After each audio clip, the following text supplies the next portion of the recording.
role ensuring every person has access to the transformative power of the arts. And the mission, the Maryland State Arts Council advances the arts in our state by providing leadership that champions creative expression, diverse programming, equitable access, lifelong learning, and the arts as a celebrated contributor to the quality of life for all the people of Maryland. Our equity and justice statement: the arts celebrate our state's diversity, connect our shared humanity, and transform individuals and communities. The Maryland State Arts Council and its supporting collaborators are committed to advancing and modeling equity, diversity, accessibility, and inclusion in all aspects of our organizations and across communities of our state. MSAC and its grantees are committed to embracing equity and non-discrimination regardless of race, religious creed, color, age, gender expression, sexual orientation, class, language, and/or ability. And our goals is to increase participation, provide intentional support, build capacity, leverage connections, and bolster Maryland arts. These are our creative meeting actions that we present at every webinar, and that's to celebrate being in the space with other creative people, to engage with everyone's presence as a gift, acknowledge that together we know a lot, enter the conversation with curiosity and inquiry, share your idea and trust that it will be heard, use I statements, focus your language on the task at hand, hold one another accountable with care, and apply yes, and I hear your idea, I'm going to add to it. Balance speaking and listening.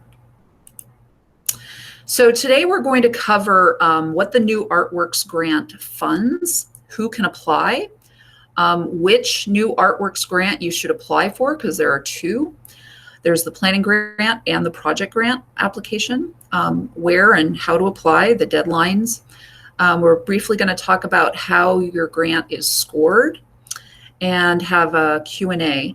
For organizations, if you are new to public art, or perhaps you'd like to refine your artist selection process, we're having an added bonus for the last 15 minutes of the webinar where I'm going to present how to select an artist. So if you don't have an artist for a public art idea for your community, I highly recommend staying on for the full hour to hear suggested best practices for selecting an artist.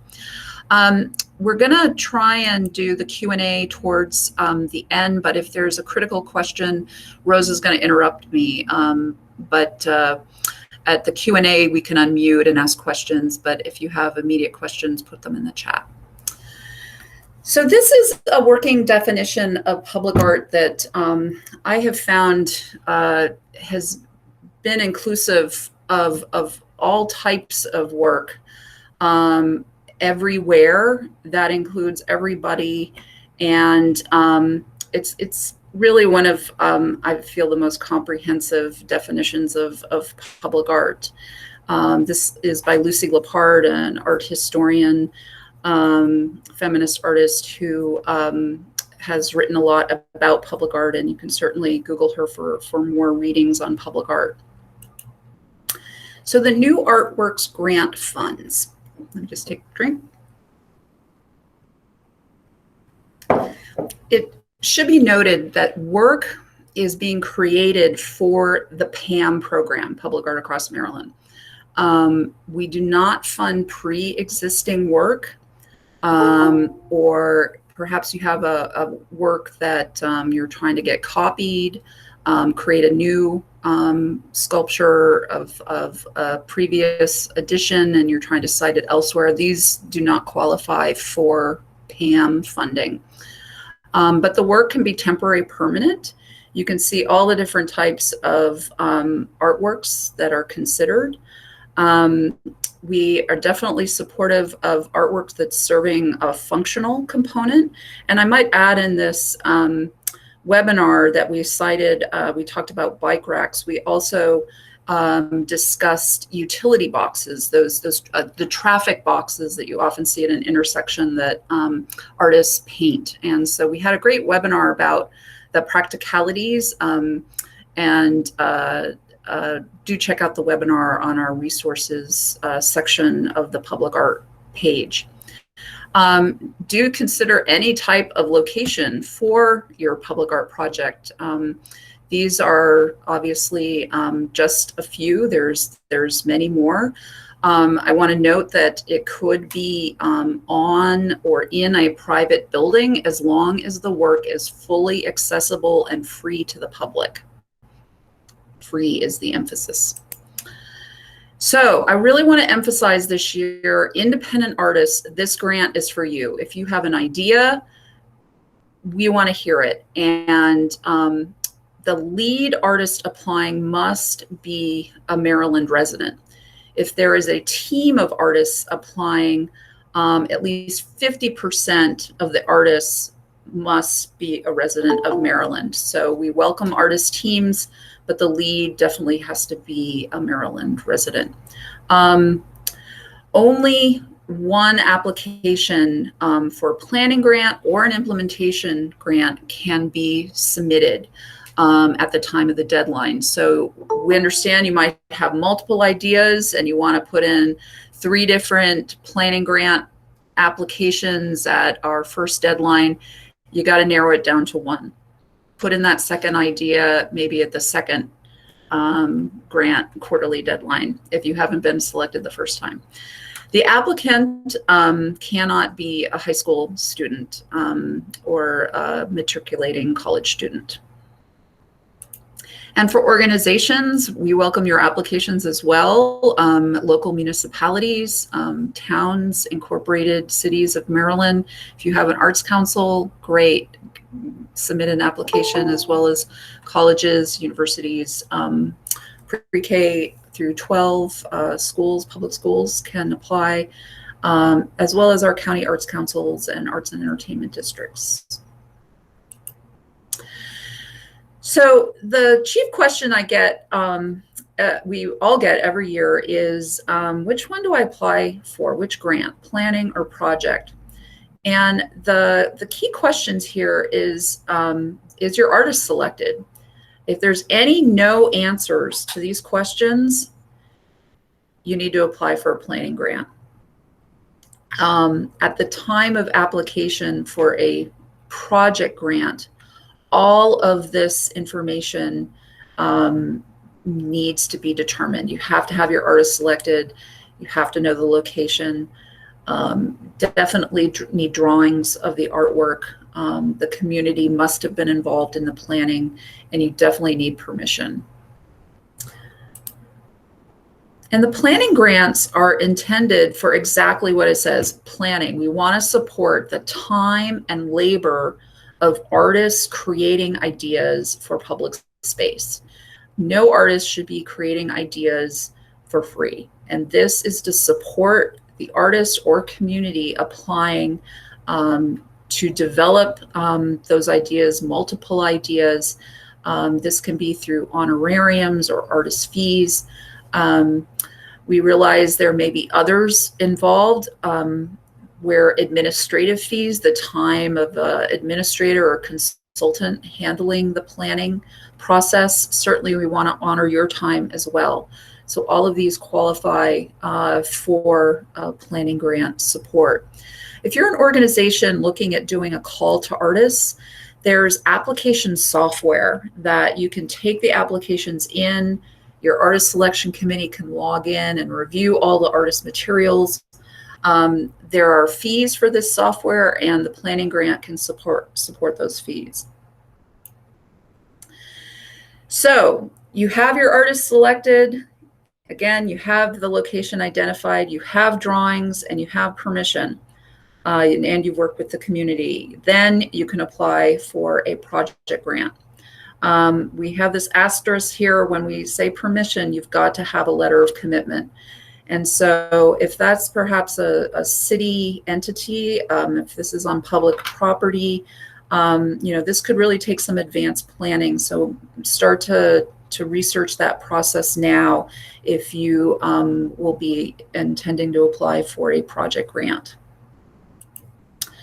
So project grants are up to $20,000. And again, this is for supporting artists to create, fabricate, and install the artwork.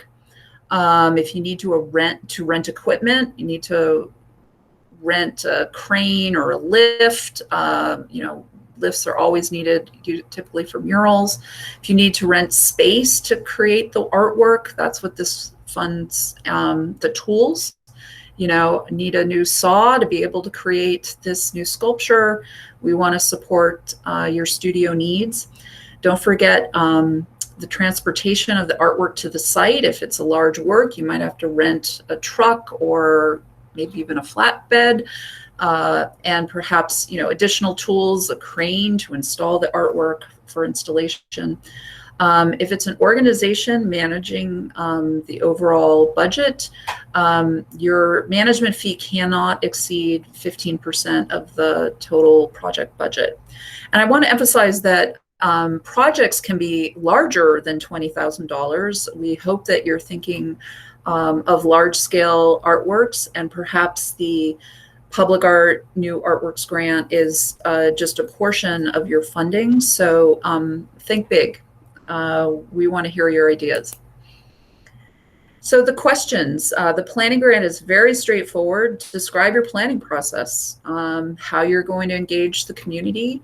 If the artist is going to be selected, you need to describe the selection process. And so for those who might have logged in late, I'm going to be describing how to select an artist in the last 15 minutes of this webinar. So if you're wanting some new tips on how to select an artist, I'm going to be talking about best practices. We want you to tell us the timeline, the phasing of how this planning will be conducted. And then, of course, the project budget. So I will note that we're going to have a budget template in Smart Simple. It has not been uploaded yet. Smart Simple is where you actually apply. I'm going to go into that in a few slides. But the template is a fast and easy tool to help you think about the various components, especially the artist fees or honorariums for supporting artists in the planning process. And then the project grant is more detailed. This is a longer application, so we want to know, what's the artwork about that's proposed? What's the meaning of this work, and why is it proposed for this site, and how is the community involved in the planning, that the community does indeed want this work to happen. What's the experience of the artist? We need to know that the artist you selected can actually create and implement the work. And the maintenance. Everyone needs to think about the long-term durability of the artwork, even temporary work. We've seen art projects blow away in the first 24 hours. We don't want to see that happen with your project. So, maintenance has to be thought about from the very outset of project planning. You're going to include attachments. And so again, there's a project budget. We want to note that for all public art across Maryland grants, there is no funding match required. That is a policy that we have not adhered to. We know there are some tough financial times out there, and we're giving you the money in full to go execute your project. We want to see where this artwork is taking place. Sometimes when we read a description, we still don't really quite get which wall or which plaza the artwork's going in. So please just download a Google map. The schedule, this needs to be fairly specific, how you're thinking about the staging of the creation, the installation, maybe the site needs to be prepped. So we need that all in the schedule. And then we do need drawings, and the drawing should have dimensions. We need to understand the scale of the artwork. Sometimes we'll get a drawing and I can't tell if it's 3 feet high or 30 feet high. If you don't tell us the dimensions, the the review panel will have a hard time looking at the viability of this artwork being created. And then again, we have to have that letter of commitment from the property owner. So, we know that you've contacted the local agency or the owner of that building where that mural is going, and that they have the support, they support you in implementing the project. To apply, make sure that you go to our website, and Rosa's going to make sure that the link is in our chat box so that you can download the guidelines. The guidelines have really specific details, so follow that detail as you're starting to prepare your application. And start preparing now. Set up your account in Smart Simple. Rosa will put the link to Smart Simple. You either set up an account as an independent artist or an organization to apply. And just remember to hit draft. You'll save your draft. You can go log in and return to your application. Just to guide you, we have many grant opportunities open right now, so be sure to select Public Art Across Maryland New Artworks Grant. And then when you're in the grant, and I'm going to show you a screenshot, you'll be selecting whether you're applying for planning or project grant.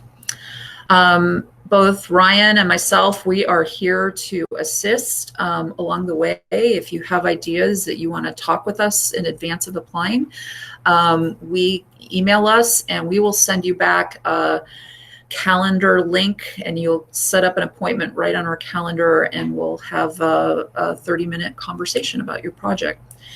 If you have direct questions about Smart Simple, our grants manager, Tammy Opal, she handles the technical questions on the application.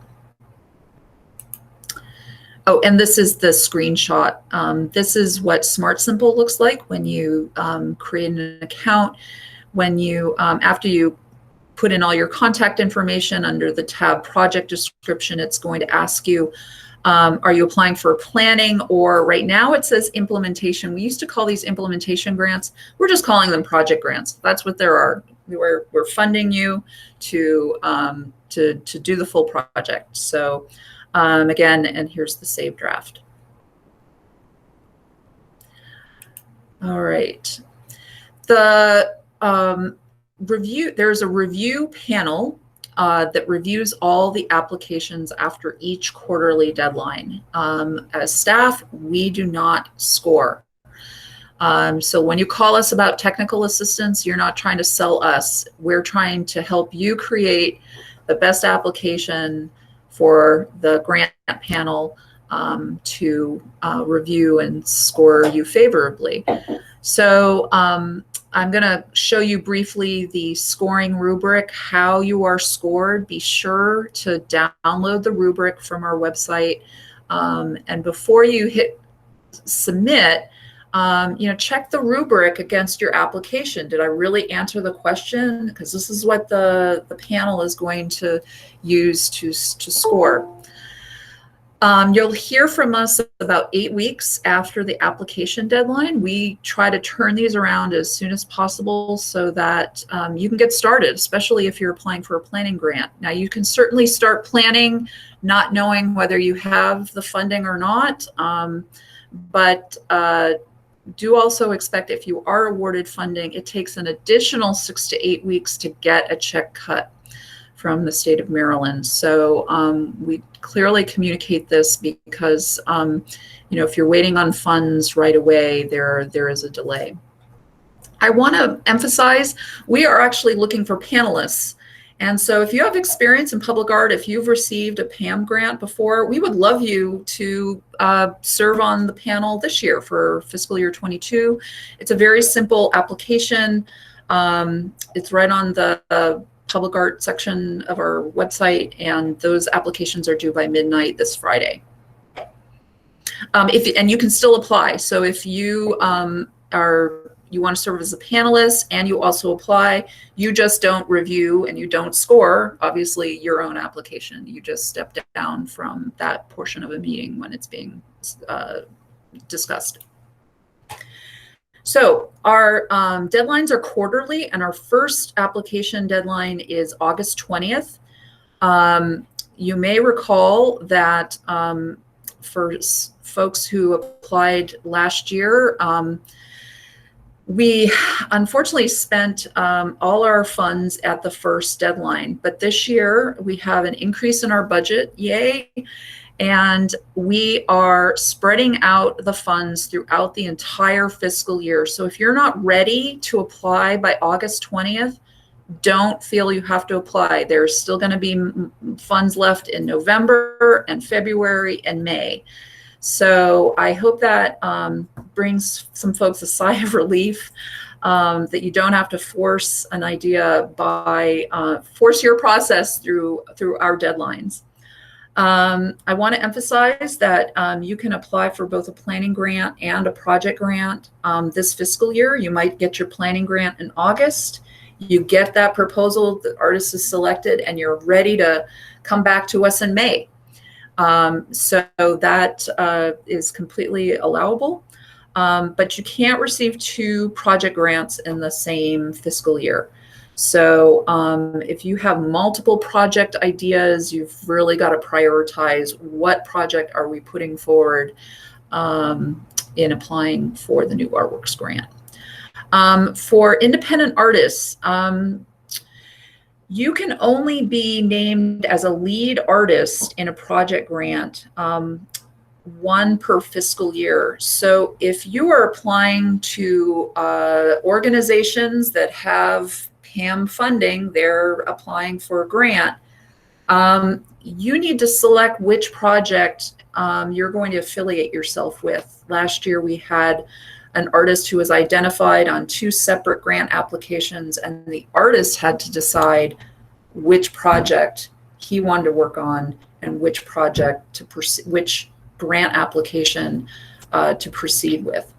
And that's a pretty difficult, conversation to have when the grant has already been submitted. So for both parties, organizations and artists, communicate if you've already applied or have a grant application pending. Yes. So there's a question from Shelley, but where can the scoring be? Okay, so the scoring is, Shelley, I hear you asked about rubrics. So this is just a snapshot of the planning grant rubric.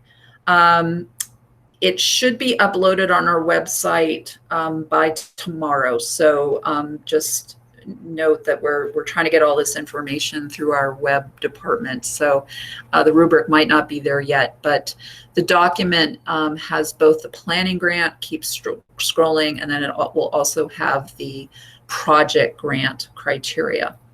And if you have questions about the rubrics, again, feel free to set up a meeting with me or Ryan, and we're happy to go through it. So people ask us, well, when do I have to have this project done or the planning completed? So from the time you get your award, when you submit your, when you get your grant award notification, you have 1 year to complete your planning. We know that things happen like a pandemic, and so we actually are very flexible if you need extra time to do your planning, because things happen, and we want your planning process to meet the needs of the community.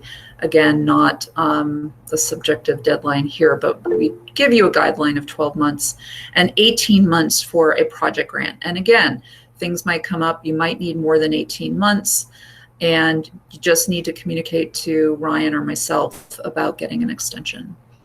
So here's sort of an example. If you got notified October 20th this year, you'd have up until April 20th in 2023. So, we give you a solid amount of time to implement your project. Again, Ryan and I are here for site visits, for technical assistance along the way. We want to help make this the best project possible. And we also want to, we want you to be upfront if you're encountering a challenge in the implementation. Like maybe the artist quit, you know, sometimes there can be, you know, some, what we might consider art emergencies. Get on the phone with us.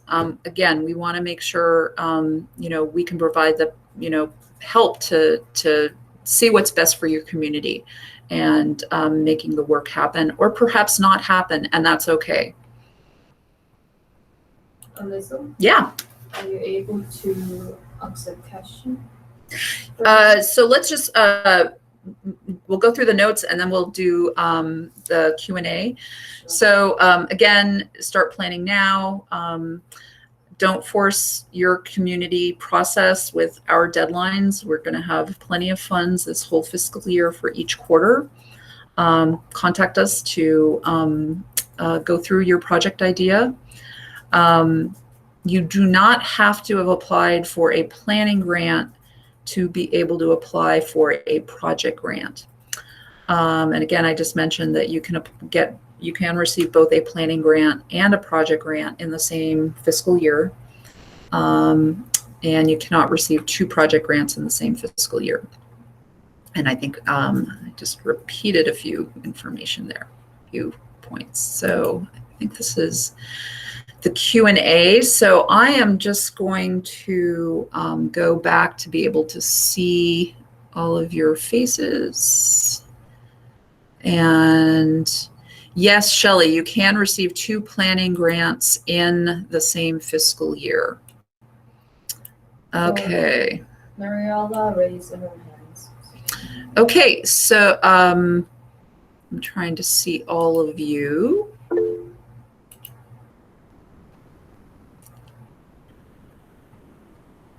All right.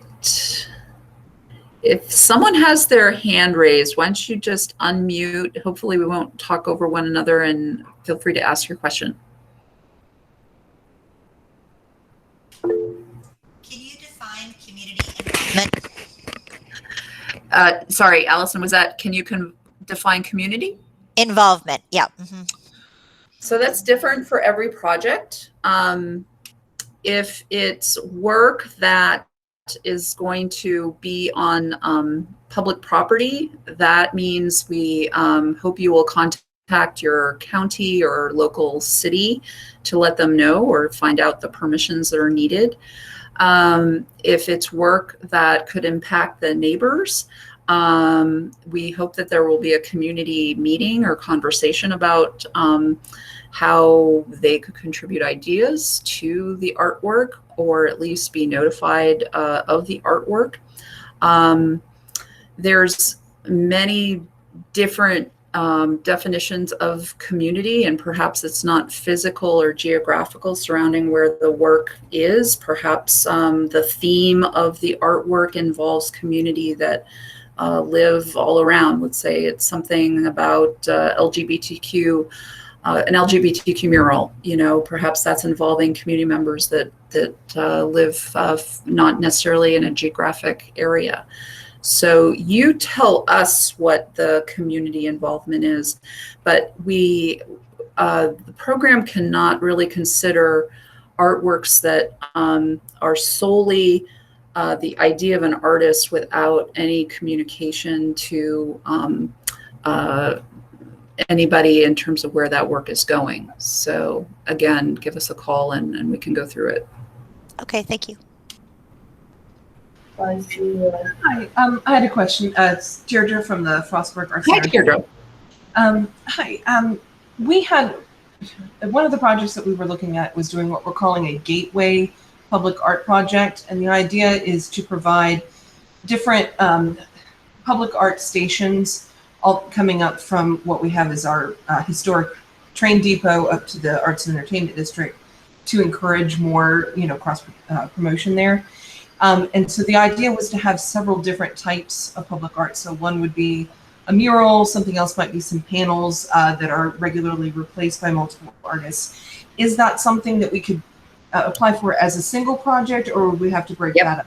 Okay. So if you're thinking about an exhibition or a festival that includes multiple works, absolutely, that can qualify.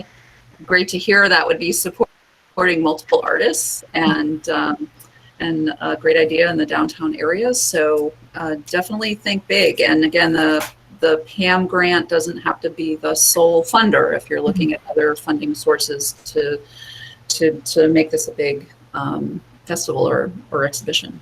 Great. Okay. Thank you. Shelley. Hi, this is Shelley Williams from the city of Gaithersburg. So a question I have is for the planning grant and what's covered. And we are looking at working with an emerging artist who has great experience doing murals, but has not quite gotten all of his administrative understandings yet. So we kind of want to bring him along. And one of the things that the city requires when we're doing something like this is liability insurance, professional liability insurance. Could the grant help us underwrite that? Sure. Okay. Terrific. Absolutely. That was one of the questions I had. Okay. Yeah. Perfect. Thank you. Absolutely. I think I saw some questions. So Serena asked us if we could list the item from the grant questions. Yeah, let me go back to the planning, to the grant questions in a moment, and just ML Fitzgerald asks, can the organization be registered in DC? So yes, however, this is a policy-wide policy for MSAC that 90% of your programming must be taking place in Maryland. So if your programming is split between DC and Maryland, that wouldn't actually qualify. But then you can have multiple partners. So if you have a Maryland organization that you could partner with, have them apply. So there can be multiple partners. There can be organizations partnering, and there can be artists partnering, that what we call is an artist team. Okay. Someone said, is it feasible to apply for a planning grant in August and a project grant in November? So because you will not receive the funding for the planning grant until late October, it's probably unlikely that, well, I won't speak to how you're paying the artists, but to turn around that full grant application by November would sound pretty tight. And I'm actually going to present about, suggested planning timelines in the How to Select an Artist. So I'm going to start that in about 5 minutes. So I'll be talking about the suggested phases of how this selection process is run. Okay, great question, Gard. So we have a brand new arts directory on our new website, and I highly recommend any independent artist out there get a profile up on the directory, because now you can not only just select visual art as your media, you can also select public art. And this is going to make it easier for organizations looking for a public artist to find you. And also maybe artists looking among themselves for, maybe other team members. So again, do get your name up on the arts directory. We do not have a registry any longer for arts and education. I'm sorry, let me take that back. We have not had an artist registry for public art. The arts directory that now has the public art filter tag is brand new. And so we're hoping this is going to be added bonus to connect organizations and artists in finding one another when they have a project.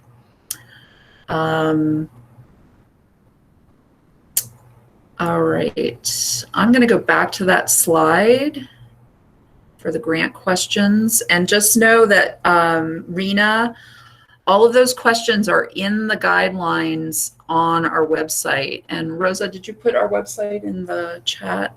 Sure. Okay. All right, so let me go back to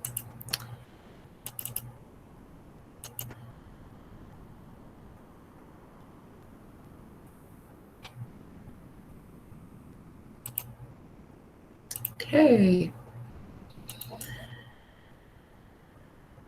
Go back just briefly.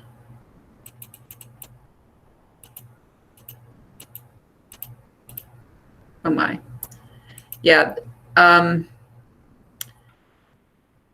So this is just quick shot. All of these are in the guidelines, and these are the attachments.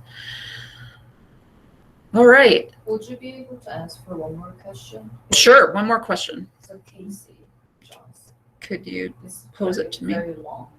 Okay. Can you? Can you apply for a planning grant if you do not intend to use a Maryland artist?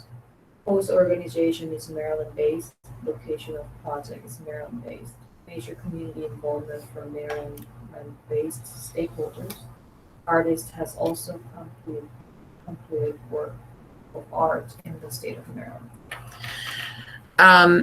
The intention of the grant is to support Maryland artists. And so the use of funding is intended to support honorariums that would be going to Maryland artists. So if you receive a planning grant, the funds could not be awarded to a non-Maryland resident artist. If it's an artist team, one of the artists would not have to be a Maryland resident. Okay. I'll note that we have a separate public art program called Artwork Commissions. It's our % for Art program, and that does select artists from out of state. I realize this might be a different example than what you're creating for your community. Okay, so I'm going to jump into how to select an artist. If you already know this information, or you're an independent artist and you have an idea, not going through an artist selection process, feel free to bow out of the webinar. But for those of you who might want a refresher, this is for you. So hang on, and we're going to jump right in. So there are 3 types of calls to artists: an RFP, request for proposals, request for qualifications, or RFQ, and request for qualifications plus proposal. This is often what we most frequently utilize for our % for Art projects. There's also the process of curation, or just direct selection. We know our artist, and this is who we want for our project. And there are, as someone mentioned, registries. Some states do have public art registries where we would look to a list of pre-qualified artists and select from that list. We do not utilize that. Also check with your county arts council. All of our county arts councils are listed on our website under community arts development, and please ask if they have tips on public artists in your area. So when you're putting out a call to artists, what is the information to include? If you just have a working title of what you think this project is, we know we want a project down on the Riverway, so it's the Riverway artwork, and just let us know the location. The artists will want to know geographically where they would be applying to. How much are you paying? So how much is this total budget? You may be planning right now and have no idea what the budget could be for your mural or for a sculpture in the park. give me and Ryan a call, and maybe perhaps we can help you think through on the scale. Maybe you're working from the budget of what we can award you. $20,000, that's all we can raise. If we get the grant from MSAC, $20,000 is going to be our budget. But again, have that conversation with Ryan and myself to make sure that the scale of your project is not so large that, we want to make sure that it can be completed within that $20,000 and that the artist is not being exploited in their labor. In a call to artists, we highly recommend that you award a proposal fee or honorariums. Again, we're trying to support the labor and time of artists creating the ideas. So gather a committee together, think about the goals for the project. What are some of the themes for the artwork itself? Who is the community that will be engaged? Again, is it the immediate neighbors, or is it a group of folks that are coming together developing the themes? Where do we think this artwork location is? Should it address history? Should it address the environment? There can be a myriad of ideas that can come forth for public art. The artist needs to know if there's a geographic restriction. Are you restricting this to your county, to your region? If it's, again, applying for a PAM grant, you would probably have to restrict it, statewide to Maryland. We encourage counties and folks locally to think about including all Maryland artists in your call, not geographically restricting, but you can do whatever you want. We don't tell you if there should be a restriction. And then you need to put out your scoring criteria, how you're going to be voting on the artists. Does it have to do with the artist's experience? That they if they're a painter, they can do a mural. How they conduct community engagement. We don't necessarily feel that an artist has to come to the table with those community skills. Perhaps you're doing it together, the organization and the artist. And does that artwork they propose really meet the community's goals?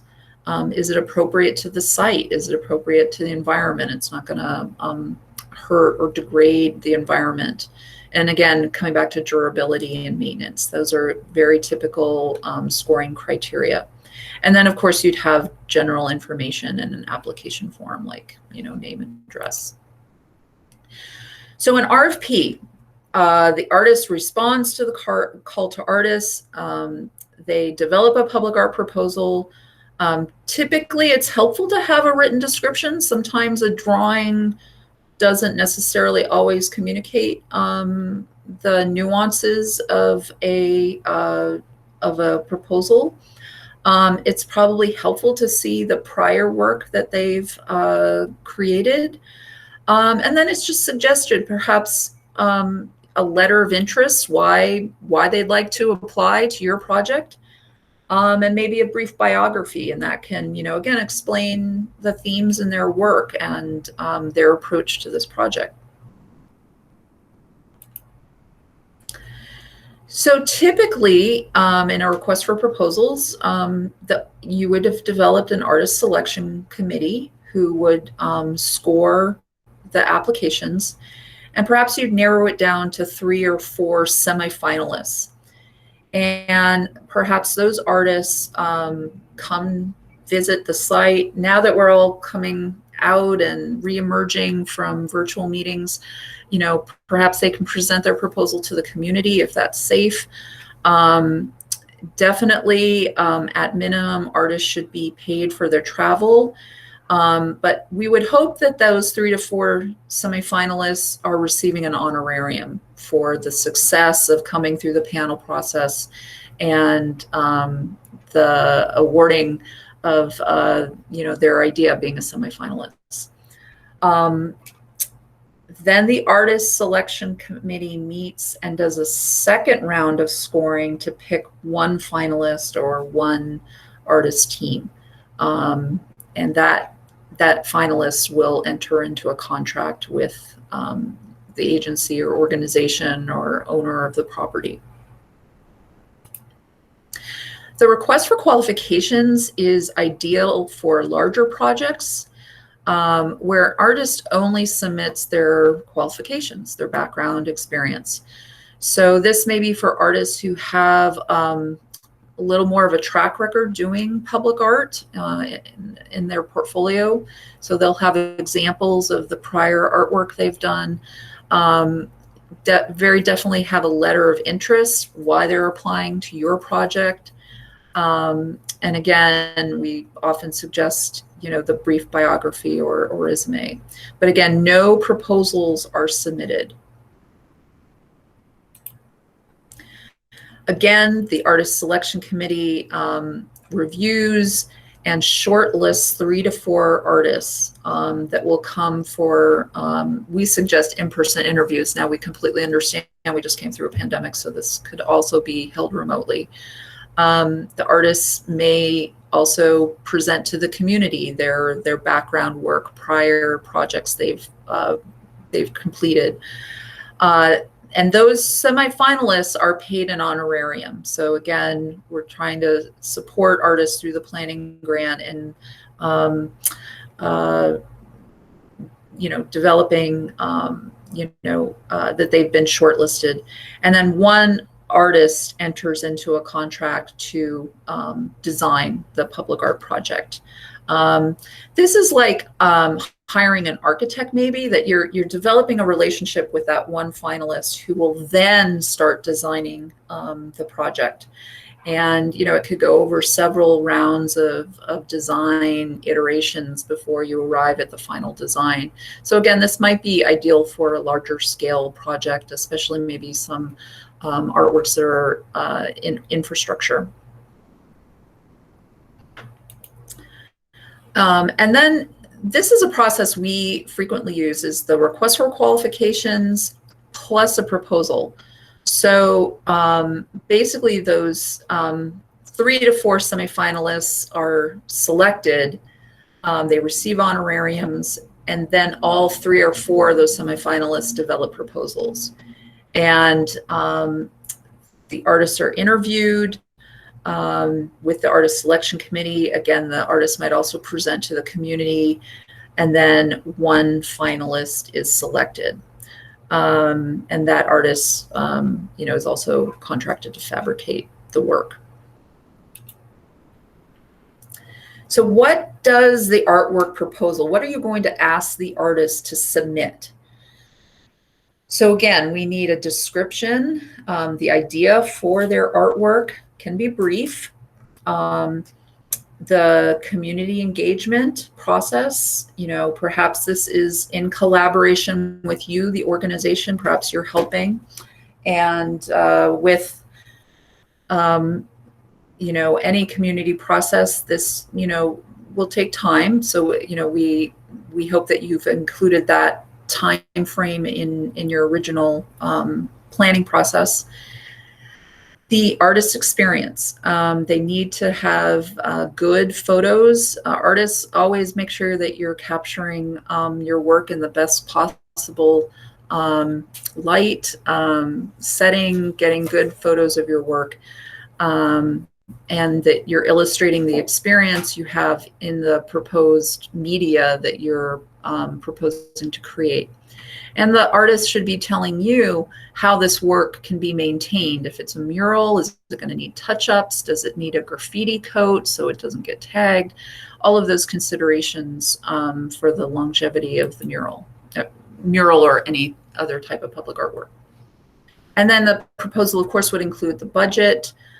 These are the typical items to consider: the materials, any sort of site prep, the installation, traveling to the site. Again, you're recognizing these from the previous part of the presentation because we're asking those same questions of you. So you're getting this information from the artist, and then you're going to communicate this back to us in an application. So we need to know the artist's schedule, when they can ideally fabricate and create the work, when they're going to install it, and then working with you, when do we think we can dedicate the project. Artists, this is your opportunity to step up and create your best drawing possible to communicate your artwork. Again, we need to know the dimensions. We need to know how big it is. We need to know, colors, any sort of finishes, if it's a sculpture. So all those details need to be worked out at the time of the proposal submission. I know I'm running close to time. So again, as I just mentioned, when the artist submits a full proposal to you and the finalist who gets selected by your artist selection committee, you've got that proposal ready to go to submit to MSAC for a project grant. So we've just laid out a whole process that enables, takes half the work out of your lap for submitting a full project grant.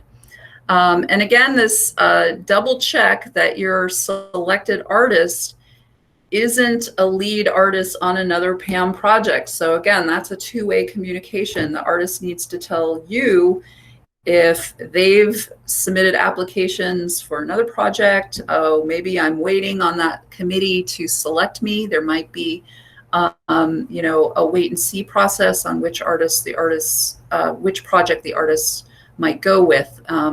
But there's enough to go around. There's a lot of artists in Maryland, and we hope that we can be supporting as many folks in the next fiscal year with these grants.